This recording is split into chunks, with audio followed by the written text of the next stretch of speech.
الحمد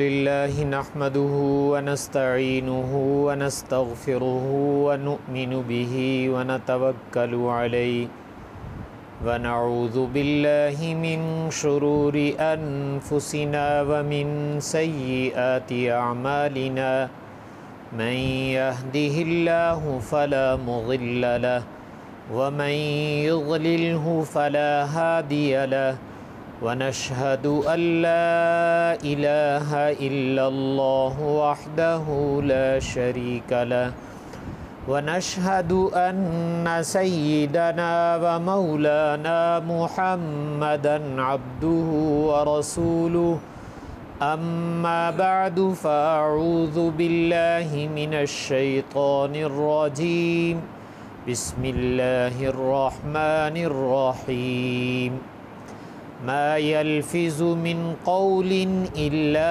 لديه رقيب عتيد صدق الله وصدق رسوله النبي الكريم ونحن على ذلك من الشاهدين والشاكرين والحمد لله رب العالمين اللهم صل على سيدنا محمد النبي الأمي وعلى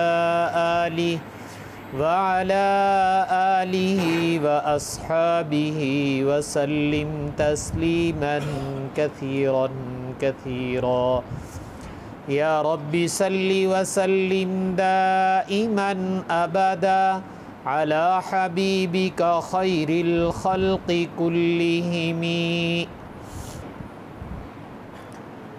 اللہ جل شانہ نے مجھے اور آپ کو کروڑوں نعمتوں سے نوازا ہے، بلکہ اتنے احسانات اور اتنی نعمتیں ہیں کہ اگر میں اور آپ ان کو شمار کرنا چاہیں، گننا چاہیں تو گن بھی نہیں سکتے۔ اللہ تعالیٰ خود قرآن پاک میں ارشاد فرماتے ہیں وَإِن تَعُدُّوا نِعْمَةَ اللَّهِ لَا تُحْصُوهَا، کہ اگر تم اللہ کی نعمتوں کو گننا چاہو تو تمہارے بس کی بات نہیں کہ تم اللہ کی نعمتوں کو گن بھی سکو۔ تو یقیناً میں نے عرض کیا کہ اللہ تعالیٰ کی اتنی نعمتیں اور احسانات ہیں کہ جن کو میں اور آپ شمار بھی نہیں کر سکتے۔ تو جب میں اور آپ شمار بھی نہیں کر سکتے تو شکریہ کیسے ادا کریں گے؟ تو یہ اللہ تعالیٰ کے احسانات ہیں کہ اللہ تعالیٰ نے شکریہ ادا کرنے کا خود ہی طریقہ بتلایا ہوا ہے کہ میرے بندو بھلے تم شمار نہ کر سکو لیکن شکریہ ضرور ادا کر سکتے ہو۔ اللہ تعالیٰ کی جو نعمتیں مجھے اور آپ کو حاصل ہیں وہ بدنی طور پر بھی ہیں اور مالی اور خارجی لحاظ سے بھی ہیں۔ بدنی نعمتوں میں سے ایک نعمت جو اللہ تعالیٰ نے مجھے اور آپ کو عطا کی اسے میں اور آپ زبان کہتے ہیں۔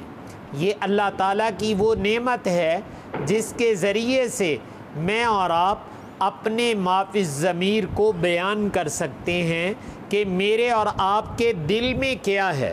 تو اگر ہم اس کو بیان کرنا چاہیں تو اللہ تعالیٰ نے قوت گویائی یعنی زبان عطا کی ہے، اس کے ذریعے سے ہم اپنے دل کی بات دوسروں کے سامنے ذکر کر لیتے ہیں۔ یہ زبان اللہ تعالیٰ کی نعمت ہے۔ نعمت کے بارے میں اصول یہ ہے کہ ایک تو نعمت کی قدردانی ہونی چاہیے اور دوسرا یہ کہ نعمت پر اللہ تعالیٰ کا شکر ادا کرنا چاہیے۔ قدردانی کا مطلب کیا ہوتا ہے؟ قدردانی کا مطلب یہ ہوتا ہے کہ اللہ نے جو نعمت دی ہے اس کو صحیح استعمال کرو، اس کو غلط استعمال نہ کرو۔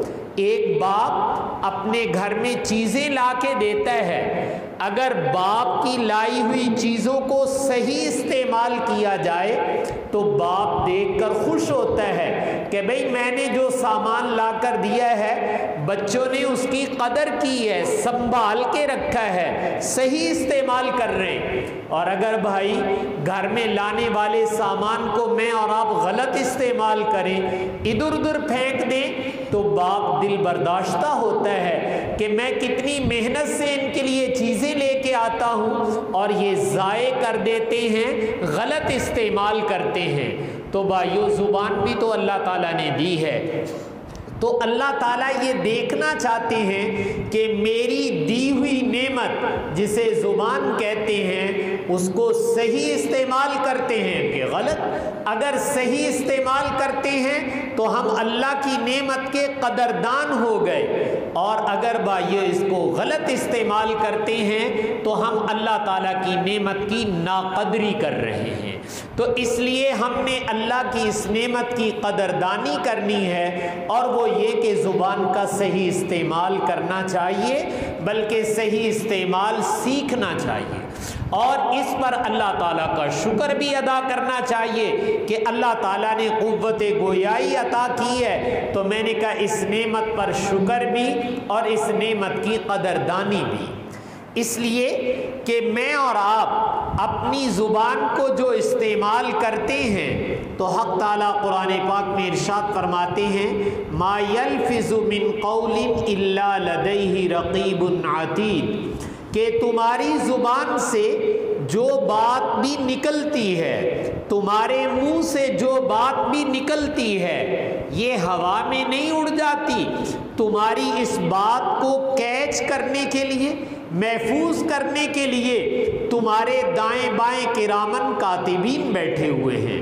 اور وہ فوراً جو تم بولتے ہو رقیب عتید، ایک مضبوط اس کو محفوظ کرنے والا وہ ہمارے ساتھ ہے، یعنی فرشتے ہیں، تو وہ ہماری بات کو فوراً محفوظ کر لیتے ہیں، ہماری بات ادھر ادھر نہیں جاتی ہے۔ یہ تو آج کے دور میں اور آپ دیکھ رہے ہیں کہ ریکارڈنگ کے ذرائع موجود ہو گئے، اور اسی طرح مختلف طریقے نئے سے نئے آ گئے، لیکن اللہ تعالیٰ تو کائنات کو پیدا کرنے سے پہلے بتا رہے ہیں کہ تم جو کچھ کہتے ہو ہم اس کو محفوظ کرتے چلے آ رہے ہیں۔ خوش قسمت اور سعادت مند ہیں وہ لوگ کہ قیامت کے دن جب ان کی زبان سے نکلی ہوئی باتیں، ان کی ریکارڈنگ ان کو سنائی جائے تو وہ خوش ہوں کہ اللہ کا شکر ہے ہماری ریکارڈنگ اچھی نکلی۔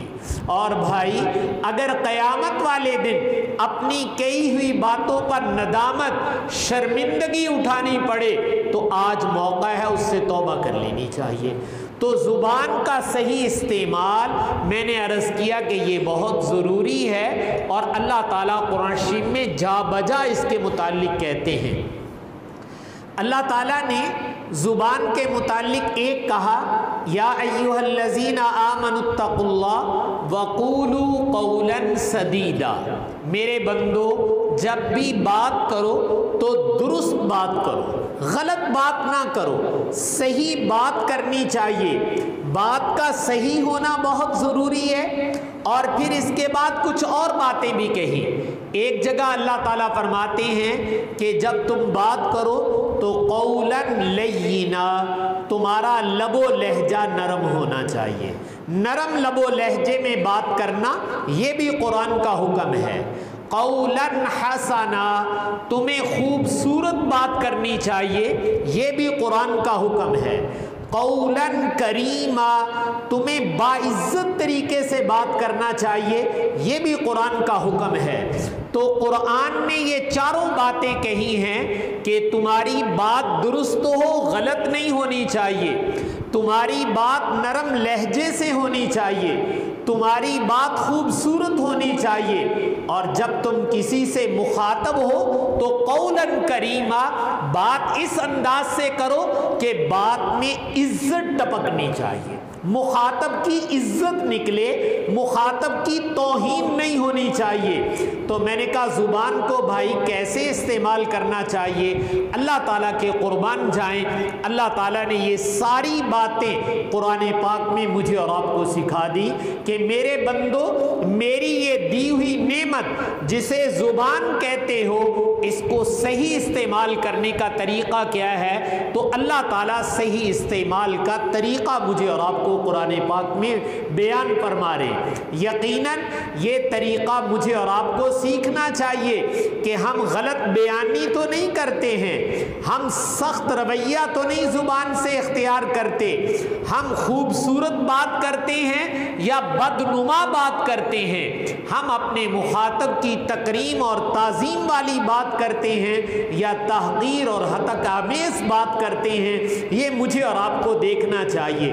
اگر تو یہ چاروں خوبیاں میرے اور آپ کی زبان میں پائی جاتی ہیں تو میں اور آپ اپنی زبان کو صحیح استعمال کر رہے ہیں، اور اگر یہ چاروں باتیں یا ان میں سے کچھ باتیں وہ میری اور آپ کی زبان میں نہیں پائی جا رہی تو میں اور آپ اپنی زبان کا غلط استعمال کر رہے ہیں۔ آج بھائیوں ہم اپنے ہاتھوں کو صاف رکھنے کا اہتمام تو کرتے ہیں، کپڑوں کو صاف رکھنے کا اہتمام تو کرتے ہیں، جوتے کو صاف رکھنے کا اہتمام تو کرتے ہیں، لیکن یقین جانیے اپنی زبان کو صاف رکھنے کا ہم اہتمام نہیں کرتے۔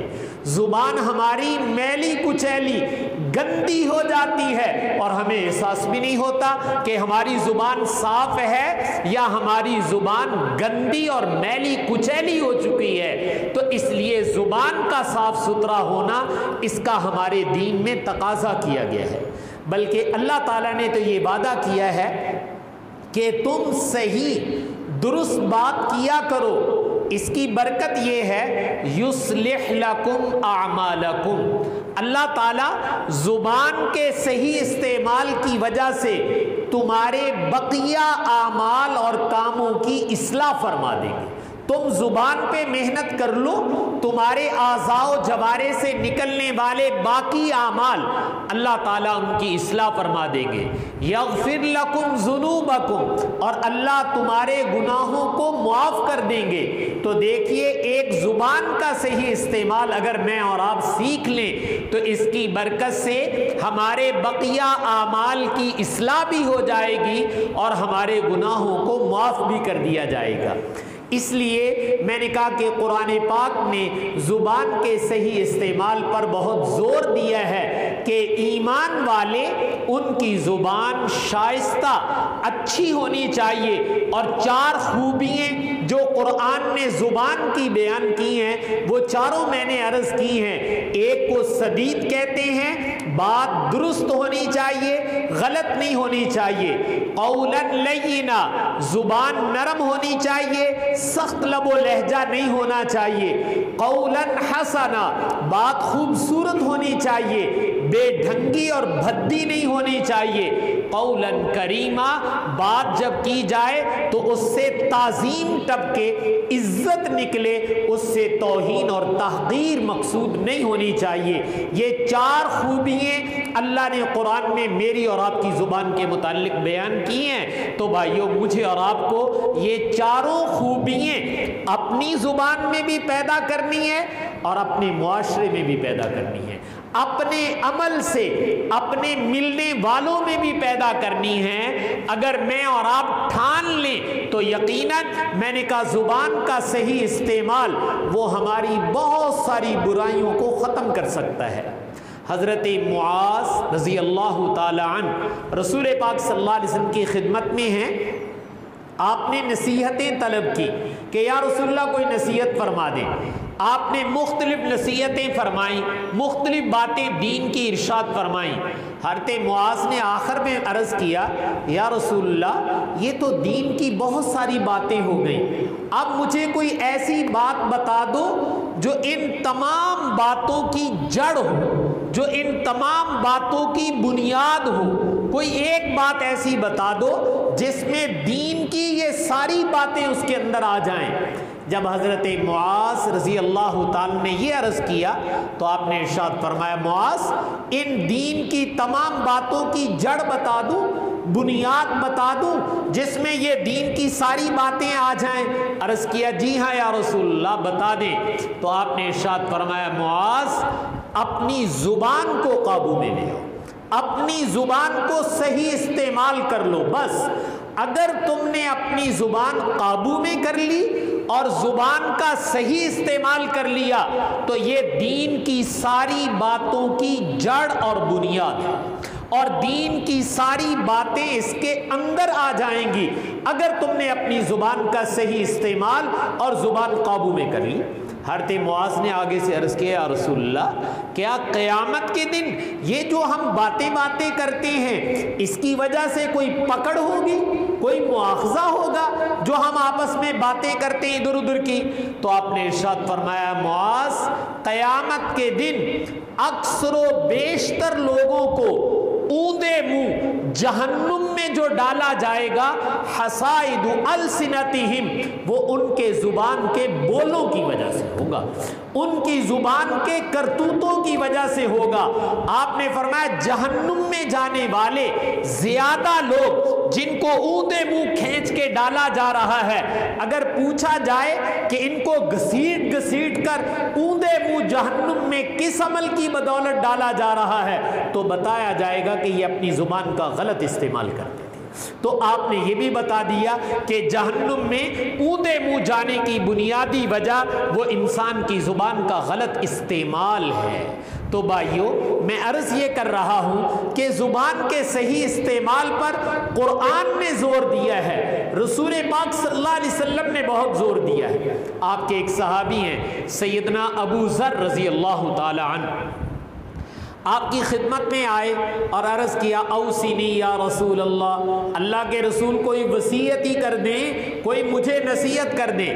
تو آپ نے فرمایا علیک بتلاوت القرآن و ذکر اللہ، اپنے اوپر قرآن پاک کی تلاوت کو لازم کر لو، ناخواہ ہونے دو، اور اللہ کا ذکر بھی اپنے اوپر لازم کر لو، بیٹھ کے سبحان اللہ، الحمدللہ، اللہ اکبر، لا الہ الا اللہ، درود شریف، استغفار، یہ اللہ کا ذکر اور تلاوت کو اپنے اوپر لازم کر لو۔ فرمایا اگر یہ دو کام تم کرو گے آسمانوں میں تمہارا ذکر کیا جائے گا، اگر تم ذکر اور تلاوت کرتے ہو تو یقین جانو اللہ کے ہاں میرا اور آپ کا ذکر شروع ہو جائے گا کہ دیکھو ہمارا فلاں بندہ ہماری تلاوت میں لگا ہوا ہے، دیکھو ہمارا فلاں بندہ ہمارے ذکر میں لگا ہوا ہے۔ فرمایا آسمانوں پر ابو ذر یہ تیرے ذکر کا ذریعہ بنے گا، اور دنیا میں یہ دو عمل تیرے لیے نور اور روشنی کا ذریعہ بنیں گے۔ تلاوت اور ذکر اللہ سے اللہ تعالیٰ دلوں میں نور پیدا کر دیتے ہیں، روشنی پیدا کر دیتے ہیں، جس کا احساس ہونے لگتا ہے جیسے روشنی میں ہر چیز نمایاں ہو جاتی ہے۔ بھائیو، جب دلوں میں روشنی آتی ہے تو اچھے اور برے کام نمایاں ہونے لگتے ہیں، آدمی کو پتہ چلتا ہے کہ یہ برا کام ہے مجھے اس سے بچنا چاہیے، یہ اچھا کام ہے مجھے آگے بڑھ کے کر لینا چاہیے۔ تو آپ نے فرمایا کہ یہ دنیا میں تیرے لیے نور کا ذریعہ بنے گا۔ تو حضرت ابو ذر نے عرض کیا اوصینی یا رسول اللہ، اور کوئی نصیحت فرما دیں، یعنی زدنی، ذرا اور زیادہ کر دیجئے۔ تو آپ صلی اللہ علیہ وسلم نے ایک اور نصیحت فرمائی، اور وہ بڑے کمال کی نصیحت تھی۔ آپ نے فرمایا کہ تم زیادہ خاموش رہا کرو، اس لیے کہ اکثر اوقات خاموش رہنا یہ تمہیں دو دولتیں دلا دے گا۔ ایک دولت تو یہ ملے گی کہ جو زیادہ خاموش رہتا ہے تو خاموش رہنا شیطان کے حملوں کو دور کر دیتا ہے۔ جو خاموش رہنے کا عادی ہے، آپ نے فرمایا شیطان اس پر حملہ آور نہیں ہو سکتا ہے۔ خاموش رہنا یہ شیطان کو دور کرتا ہے، شیطان کے حملوں کو ناکام بنا دیتا ہے۔ اور دوسرا آپ نے فرمایا کہ تمہارا خاموش رہنا تمہارے دین کے تمام کاموں میں تمہارا معاون اور مددگار ہوگا۔ اگر تم دینی کاموں میں ترقی کرنا چاہتے ہو کہ تم دینی کاموں میں آگے نکل جاؤ، تو فرمایا تمہارا یہ خاموش رہنا تمہارے دینی کاموں میں تمہارا معاون بن جائے گا اور شیطان کو دفع کر دے گا۔ تو بھائیو، یہ دو باتیں، یہ کتنا بڑا کمال ہے۔ شیطان میرا اور آپ کا دشمن ہے، اس سے بچنا چاہتے ہیں تو حفاظت اور حصار کا ذریعہ وہ خاموشی ہے۔ دین کا کوئی کام کرنا چاہتے ہیں، اس میں یہ میرا اور آپ کا معاون ہے کہ دین کے کاموں کاموں میں مددگار بنے یہ عمل اور شیطان سے میری اور آپ کی حفاظت کا ذریعہ بنے۔ تو آپ نے فرمایا ابو ذر زیادہ خاموش رہا کرو، یہ شیطان کو دفع کر دے گا اور دین کے کاموں میں تمہارا خاموش رہنا تمہارے لیے معاون بن جائے گا۔ یہ رسول پاک صلی اللہ علیہ وسلم زبان کے متعلق بتلا رہے ہیں کہ خاموشی کتنی بڑی دولت ہے۔ ایک روایت میں آپ نے فرمایا خاموش رہنے سے اندر کیا کچھ پیدا ہوتا ہے، تو آپ نے فرمایا خاموش رہنے سے بعض دفعہ 60 سال کی نفلی عبادت اس سے بھی وہ کمال پیدا نہیں ہوتا ہے جو اکثر اوقات خاموش رہنے اور تدبر کرنے سے اللہ تعالیٰ انسان میں پیدا کر دیتے ہیں۔ اس لیے بھائیوں ادھر ادھر کی لچر باتیں ان سے اپنے آپ کو بہت بچا کے رکھنا چاہیے، ضرورت کی بات کریں۔ آپ نے ایک روایت میں ارشاد فرمایا من کان یؤمن باللہ والیوم الآخر فلیقل خیرا او لیصمت، بھائی جو اللہ کو ماننے والا ہے، آخرت پہ ایمان رکھتا ہے، اس کو چاہیے کہ اچھی بات زبان سے کہے، اور اگر اچھی بات کہنے کا موقع نہیں ہے تو اس کو چاہیے کہ خاموشی اختیار کرے، پھر اس کو خاموش رہنا چاہیے۔ ایک روایت میں رسول پاک صلی اللہ علیہ وسلم سے عرض کیا گیا اے اللہ کے رسول من نجا، یہ بتا دیں کہ ہم کیسے نجات پا جائیں، کامیابی کیسے حاصل کریں۔ تو آپ صلی اللہ علیہ وسلم نے 3 گر کی باتیں ارشاد فرمائیں۔ آپ نے فرمایا 3 باتیں بتا دیتا ہوں، ان کو پلے باندھ لو تم نجات پا جاؤ دنیا میں بھی اور آخرت میں بھی۔ سب سے پہلی بات آپ نے ارشاد فرمائی اگر تم نجات اور کامیابی حاصل کرنا چاہتے ہو تو اپنے نبی کی زبان سے سنو کہ کامیابیاں کن کا مقدر بنتی ہیں، کون نجات پائے گا دنیا اور آخرت میں۔ تو آپ نے ارشاد فرمایا املک علیک لسانک، کہ اپنی زبان کو اپنے قابو میں رکھو، زبان کو کنٹرول میں رکھو، بے قابو نہ ہونے دو، لغویات اور فضولیات نہ بولتے چلے جاؤ۔ جو انسان اپنی زبان کو قابو میں رکھے گا آپ نے فرمایا میں گارنٹی دیتا ہوں یہ نجات پا جائے گا۔ یہ کامیابی کی پہلی دلیل ہے کہ انسان کو اپنی زبان پر مکمل کنٹرول ہونا چاہیے، زبان کو قابو میں رکھو۔ آپ نے فرمایا نجات پانا چاہتے ہو تو پہلی گر کی بات تمہارے نبی یہ بتا رہے۔ اور دوسرا آپ نے فرمایا وَلِيَسَعْكَ بَيْتُكَ، اگر تم کامیابی حاصل کرنا چاہتے ہو تو جو فارغ لمحات ہیں، جو فارغ اوقات ہیں، کام کاج سے فارغ ہو کر چوکوں چراہوں میں نہ بیٹھو، ہوٹلوں پہ جا کے نہ بیٹھو، بلکہ تم اپنے گھر چلے جاؤ، اپنے بیوی بچے والدین بہن بھائی ان کو وقت دو، ان کے ساتھ گپ شپ لگاؤ، اظہار محبت کرو۔ تو فرمایا تیرے لیے تیرا گھر کافی ہونا چاہیے، اپنے فارغ اوقات وہ اپنے گھر میں گزارو، چراہوں اور چوکوں میں بیٹھ کے نہ گزارو، فضول جگہوں میں بیٹھ کر اپنے اوقات ضائع نہ کرو۔ کامیابی چاہتے ہو تو یہ اوقات اپنے گھروں میں گزارا کرو، تم بہت سارے گناہوں سے بچ جاؤ۔ اور تیسرا فرمایا وَبْكِ عَلَىٰ خَطِيئَتِكَ، اپنے گناہوں پر ندامت کے آنسو بہا لیا کرو، جب یاد آ جائے تو کبھی کبھی اللہ کے سامنے بھائیو رونا بھی چاہیے، ندامت کے آنسو بہانے چاہیے۔ تو آپ نے یہ 3 باتیں ارشاد فرمائیں۔ سوال یہ کیا گیا تھا من نجا، یا رسول اللہ ہمیں یہ بتا دیں ہم نجات کامیابی کیسے حاصل کریں۔ تو آپ نے فرمایا یہ 3 باتیں، زبان کو قابو میں رکھو، اپنے فارغ اوقات اپنے گھر میں گزارو، اور اپنی خطاؤں پر اللہ کے سامنے رو لیا کرو، آنسو ندامت سے بہا لیا کرو۔ تمہارے نبی کہتے ہیں یہ 3 باتیں اپنا لو تو تم قیامت میں اور دنیا میں بھی نجات پا جاؤ گے۔ تو بھائی یہاں نجات کے لیے جو پہلی بات آپ نے ارشاد فرمائی وہ یہ کہ املک علیک لسانک، کہ تم اپنی زبان کو ذرا قابو میں رکھو۔ ایک روایت میں آپ نے فرمایا کہ جو شخص مجھے 2 چیزوں کی ضمانت دے دے، اپنی زبان غلط استعمال نہیں کرے گا، اپنی شرمگاہ غلط استعمال نہیں کرے گا، اضمن لہ الجنہ، میں اس کو گارنٹی دیتا ہوں کہ میں ضمانت دیتا ہوں میں خود جنت لے کر دوں گا، جو زبان اور شرمگاہ کے غلط استعمال سے بچ جائے۔ اور ایک روایت میں آپ نے فرمایا بتاؤں قیامت کے دن لوگ جو جنت میں جائیں گے کون سے عمل کی بدولت اکثر و بیشتر لوگ جنت میں جائیں گے؟ آپ نے فرمایا 2 عمل ہوں گے، ایک یہ کہ اخلاق اچھے تھے اور دوسرا یہ کہ دل میں تقویٰ تھا، اللہ کا ڈر۔ تقویٰ اور اچھے اخلاق یہ جنت میں اکثر و بیشتر لوگوں کے جانے کا ذریعہ بنے گا۔ اگر آپ جنتیوں سے کھڑے ہو کر پوچھیں کہ کس عمل کی بدولت اللہ نے تمہیں جنت میں بھیجا ہے، تو یہ 2 عمل آئیں گے کہ ایک دل میں اللہ کا ڈر اور تقویٰ اور دوسرا اخلاق اچھے تھے۔ اور پھر آپ نے فرمایا یہ بتاؤں زیادہ لوگ جہنم میں کس وجہ سے جائیں گے؟ تو آپ نے فرمایا ایک اپنے زبان کے غلط استعمال کی وجہ سے اور دوسرا اپنی شرمگاہ کے غلط استعمال کی وجہ سے اکثر و بیشتر لوگ جو ہے وہ جہنم میں چلے جائیں گے۔ تو بھائیو یہ رسول پاک صلی اللہ علیہ وسلم میری اور آپ کی زبان کی پاکیزگی بتا رہے ہیں کہ میری امت کے لوگوں تم اپنی زبان کو پاکیزہ کیسے بنا سکتے ہو؟ تو آپ صلی اللہ علیہ وسلم نے زبان کے متعلق مختلف ارشادات فرمائے۔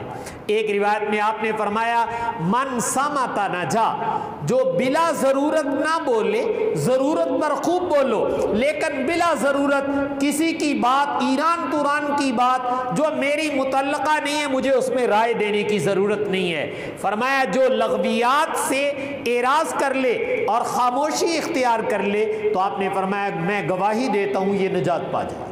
جو خاموشی اختیار کرے گا وہ نجات پا جائے گا۔ اور ایک روایت میں آپ نے یوں فرمایا کہ جس شخص کو دیکھو اس کے دل میں دنیا کا لالچ نہیں ہے، حریص نہیں ہے، دنیا سے بے رغبت ہے اور خاموش رہتا ہے، فرمایا اس کی مجلس میں جا کے بیٹھا کرو، اس کے پاس بیٹھا کرو، اس لیے کہ جو دنیا سے بے رغبت ہو اور خاموش رہنے والا ہو اللہ اس کے دل پر علم اور حکمت کو کھول دیتے ہیں، اللہ اس کو حکمت سے نوازتے ہیں، اور جس کو اللہ کی طرف سے حکمت دی گئی اس کو خیر کثیر عطا کی گئی۔ تو آپ نے فرمایا ایسے شخص کے پاس تمہیں بیٹھنا چاہیے۔ حضرت حسن رضی اللہ تعالیٰ عنہ نے ایک دفعہ اپنے والد ماجد سیدنا علی المرتضیٰ رضی اللہ تعالیٰ عنہ سے پوچھا کہ ابا جان رسول پاک صلی اللہ علیہ وسلم یعنی ہمارے نانا جان وہ کس وجہ سے زیادہ خاموش رہتے تھے؟ آپ صلی اللہ علیہ وسلم کی خاموشی بڑی لمبی ہوتی تھی۔ تو حضرت علی رضی اللہ تعالیٰ نے فرمایا بیٹے تمہارے نانا جان 3 وجہ سے خاموش رہتے تھے۔ ایک آپ نے فرمایا حلم، اور دوسرا فرمایا احتیاط، اور تیسرا فرمایا تدبر۔ ایک تو یہ کہ جب میں اور آپ معاشرے میں رہتے ہیں، سوسائٹی میں رہتے ہیں تو بہت سارے لوگوں کی ناگوار خلاف طبیعت باتیں سننے کو ملتی ہیں۔ سب ہماری جی میں جی کرنے والے تو نہیں ہیں، بہت ساری کڑوی کسیلی باتیں بھی سناتے ہیں، ہمارے مزاج کے خلاف بھی بات ہمیں سننی پڑتی ہے۔ تو بھائیو جب اپنے مزاج کے خلاف کوئی بات ہم سنیں تو آپ صلی اللہ علیہ وسلم کی عادت یہ تھی کہ آپ ان باتوں کو پی جاتے تھے اور خاموشی اختیار کرتے تھے۔ تو لوگوں کی کڑوی کسیلی سن لینا، مزاج کے خلاف سن لینا اور اپنے نبی کی پیروی میں وہ نبی ہو کر برداشت کر جاتے تھے تو مجھے اور آپ کو بھی برداشت کرنا چاہیے۔ تو خاموشی کی ایک وجہ یہ ہے کہ طبیعت میں حلم، بردباری، متحمل مزاجی۔ تو فرمایا تمہارے نانا جان اس لیے خاموش رہتے تھے کہ بہت ساری باتیں آپ کے مزاج کے خلاف بھی لوگ کرتے تھے لیکن آپ پی جاتے تھے، بات کا جواب نہیں دیتے تھے۔ خاموشی یا تو پی جانے کی وجہ سے تھی، تحمل اور برداشت کی وجہ سے تھی۔ دوسرا فرمایا کہ سرور کونین صلی اللہ علیہ وسلم جو خاموش رہتے تھے وہ بطور احتیاط، نبی اپنی زبان سے لغو بات نہیں نکالتے ہیں۔ اللہ تعالیٰ کہتے ہیں وما ينطق عن الهوى، نبی کبھی بھی اپنی خواہش کی وجہ سے نہیں بولتے۔ ان هو الا وحی یوحى، وہ اس وقت بولتے ہیں جب ادھر سے کوئی آرڈر آتا ہے اللہ کی طرف سے وہ تو یہ ہیں، لیکن میری اور آپ کی تعلیم کے لیے فرمایا کہ آپ بطور احتیاط کے خاموش رہتے تھے۔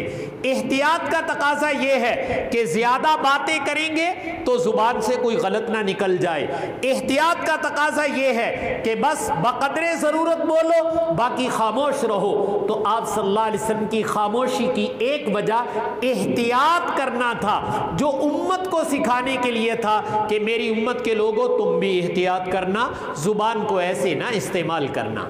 اور تیسرا فرمایا کہ آپ کی خاموشی وہ تدبر اور تفکر کے لیے تھی، گم سم بن کے بیٹھنا کوئی مقصود نہیں ہے بھائیو۔ جب خاموشی ہو تو اللہ تعالیٰ کی قدرتوں میں غور کرنا چاہیے، اللہ تعالیٰ کی کائنات میں غور کرنا چاہیے، اس کی معرفت حاصل ہو، پہچان حاصل ہو، اپنے اعمال کا محاسبہ کیا جائے۔ اس خاموشی میں کوئی تدبر اور تفکر ہونا چاہیے۔